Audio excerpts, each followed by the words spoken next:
Guys, आपको मिलाना चाहती हूँ मैं एक महात्मा से, भोलेनाथ के भक्त से, बाबा जी से। तो आज आए हमारे शॉप में, चाय वगैरह पी रहे हैं। तो उनकी दिनचर्या के बारे में, जीवन संघर्ष के बारे में, जीवन उन्होंने कैसे कैसे बिताया है क्या नहीं है, सब कुछ पूछते हैं उनसे। तो आइए मिलाते हैं। बैठे हैं, चाय पी रहे हैं, सामने देख सकते हैं आप। कब से बने हैं, क्या रीज़न है, क्या नहीं है, क्यों बने, क्यों बनते हैं, जो भी है पूछते हैं, मिलाते हैं उनसे। बाबा जी हाय कर दीजिए, थोड़ा हेलो कर दीजिए। आपका नाम? हमारा नाम बाबा सागर नाथ। बाबा सागर नाथ है। अच्छा, तो आप थोड़ा बताएंगे अपने जीवन के बारे में, दिनचर्या के बारे में कि जीवन तो देखो ऐसा है, जो भगवान के भक्त हो जाते हैं तो इनको सिर्फ पूजा अर्चना, भक्ति, श्रद्धा, विश्वास ये सब संतों में होता है। बिल्कुल। जो कोई भी अगर जो कहीं रहना चाहता है स्थान पे या कहीं अस्थाई रुकता है तो उसके लिए इससे बढ़ के संघर्ष कुछ ही नहीं होता। कहीं कोई जंगल में रहता है, कोई गांव में रहता है, कोई सिटी में रहता है, हम सिर्फ एक ही मकसद है संतों का, क्या भगवान का भजन करना और किसी भूले भटके को रास्ता दिखाना। अच्छा, तो बाबा जी आप कहाँ कहाँ गए, जा रखे हो?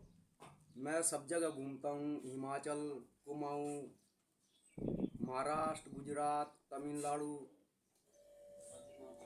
रामेश्वरम, सब जगह घूमता हूँ। बद्रीनाथ, केदारनाथ, गंगोत्री, यमुनोत्री, मधुमेश्वर, रूच महादेव, झाला चौबट्टा, खिरसू विदिशु, सब ये तो अपना ही लगता है। बाकी क्या है ना, जो अपने पुराने साधु संत लोग हैं, जो कोई अस्थाई नहीं होते या कोई भटकते रहते हैं, तो इनके लिए एक चीज़ ज़रूरी होती है। क्या सबसे पहले अगर जो कोई कहीं भी जाता है तो किसी को अच्छा मार्ग बतलाए या किसी को अच्छा रास्ता बतलाए, अच्छा ज्ञान दे। भगवान के लिए भी देखो, पहले जो कोई भी संत हैं, पहले भगवान भी आए, वे भी मनुष्य रूप में आए, मगर बगैर गुरु के किसी को भी मुक्ति नहीं होती। तो महाराज जी आपने कब से मतलब संन्यास रखा? मैंने 35 32 33 34 साल से। अच्छा, 32-34 साल हो गए हाँ, आपको? देखो जो भी है भगवान की श्रद्धा भक्ति, संत कैसे भी हों, तो संत कैसे भी होते हैं, संतों का कोई व्याख्या नहीं होती। संत भगवान के समान होता है। इसलिए गुरु गुरु क्यों बनाए जाते हैं? गुरु इसलिए बनाए जाते हैं क्या वे अच्छे मार्ग पे दर्शाए मनुष्य को। महाराज जी आप भ्रमण पूरे पैदल ही करते हो कि मैं पैदल ही भ्रमण करता हूँ, जहाँ भी जाता हूँ पैदल। अभी यहाँ से जाना है मेरे को, कुटिया पे जाऊँगा, कुटिया पे 2-4 महात्मा रुके हुए हैं, तो वहाँ भी देखता हूँ क्या क्या बनाया होगा उन्होंने, भोजन पानी किया नहीं किया। तो उम्र क्या थी महाराज जिस टाइम आपकी, जब आप? मेरी उम्र हो गई होगी करीबन 45-46 से ऊपर ही हो गई होगी। अच्छा अच्छा, तो अभी कहाँ जाओगे आप? अब मैं नीचे जाऊँगा, नीचे रहता हूँ मैं यहाँ।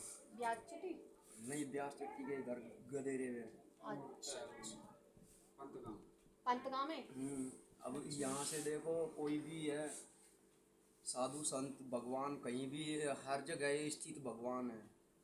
पूरे भारत के अंदर कोई ऐसी जगह नहीं है जहाँ अपने भगवान नहीं विराजे। तो महाराज जी आप ये बताइए, इसमें सिर्फ एक चीज, एक कंडीशन है, भगवानों ने इंसानों की तरह नहीं किया, उन्होंने इंसानों को बल्कि अपने से ज़्यादा ही समझा है।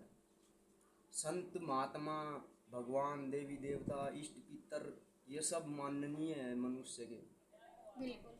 महाराज जी इसमें कठिनाई है? कठिनाई है, हर किसी में कठिनाई होती है। देखो, या तो संत बन के भी कठिनाई झेलनी पड़ती है, गृहस्थी में भी कठिनाई झेलनी पड़ती है। तो महाराज तब कोई भी मनुष्य बड़े बड़े आश्रमों में है, बड़े आश्रमों में फर्क क्या है? उनमें और हमने फर्क सिर्फ एक ही चीज़ का है। जो मनुष्य आश्रम स्थान अस्थाई रुके हुए हैं, जिनके प्राचीन आस्थान है, जिनके पास अति हद से अधिक चढ़ावा चढ़ता है, तो वे पता है क्या उनके अंदर लोभ और लालच आ जाता है। कोई किसी के स्थान पर रमते राम साधु भी जाता है तो वे उसकी सेवा करके राजी नहीं होते। वे चाहते हैं क्या यही हमारी सेवा कर जाए, वापिस ये हमारे को 100-200-500 और वापिस दे के जाए। मगर इससे किसी का भला नहीं होता। कहते हैं जो भी साधु संत बन जाते हैं, या पहले जो साधु संत बनते थे, या अब आने वाले समय में जो साधु संत बनते हैं, तो इनको अलग अलग उससे पहचाना जाता है, अलग अलग संप्रदाय से, अलग अलग वेग से। मगर जो हम सिर्फ एक ही चीज़ कहना चाहते हैं, जिसने भगवान का चोला पहन लिया वो भगवान का हो जाता है। उसमें अन्यथा किसी का कोई वो नहीं रहता, नहीं कोई भेदभाव, नहीं कोई आकांक्षा, नहीं कोई महत्व, किसी चीज़ का कोई वो नहीं है। सिर्फ ये भगवान के भक्त होते हैं जो भगवान की श्रद्धा और भगवान की भक्ति किया करते हैं, ना कि महाराज जी अब आप पहाड़ों में ज़्यादा रहते हो या प्लेन्स में? मैं प्लेन्स में भी बराबर रहता हूँ, पहाड़ में भी बराबर रहता तो आपको अच्छा कहाँ लगता है, पहाड़ों में मेरे को अच्छा क्या लगता है, है कि पहाड़ में ही अच्छा लगता है कभी से। पहाड़ में तो बहुत ज़्यादा कष्ट है। कष्ट तो है, कष्ट तो हर जगह है, कष्ट कहाँ नहीं है। मनुष्य अब देखो, आप दुकान कर रखी हो, आप मेहनत करते हो, क्या आपको कष्ट नहीं होता? कष्ट है हमें। अगर जो 10 ग्राहक आपके सामने आ जाएंगे तो आपको बनाना खिलाना, तो उनके लिए कष्ट तो करना पड़ता है। तो इसीलिए शरीर का नाम ही कष्ट है। जो मनुष्य कष्ट नहीं झेलेगा, तो कभी महाराज जी सुख आपको दुख क्यों आते हैं मनुष्य के ऊपर? महाराज जी आपसे पूछना चाहता हूँ मैं, कभी आपको भगवान ने दर्शन दिए हाँ दिए हैं। इतने सालों में? भगवान पल पल में दर्शन देते हैं।